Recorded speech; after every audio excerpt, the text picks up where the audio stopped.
Set up the Arag tool for Linux. First, we need to locate to Robston Anspar.io/dev. On mainnet, this will be Anspar.io/dev. And then we have to download the Linux version of the tool. Just click here, save it, and let's open the folder. Right, so here's the tool.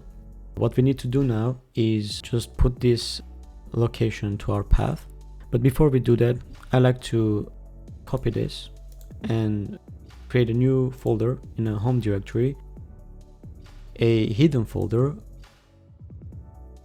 We give it the name of the tool, and we'll put the executable inside of the folder. And now we can add this folder to our path. And later, if you want to hide the hidden folders and files, we can always uncheck this here, and then it's hidden.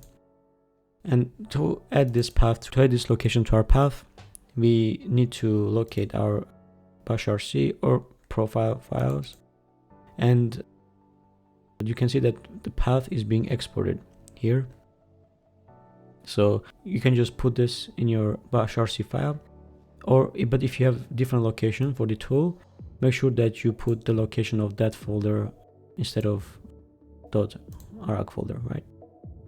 So after we're done all of this, all we need to do now is to test to see if the tool is working. So we open a terminal in this folder, and we'll just issue the command arag-p, and as you can see, the tool works fine. And help, you can see all the options that are available for the tool.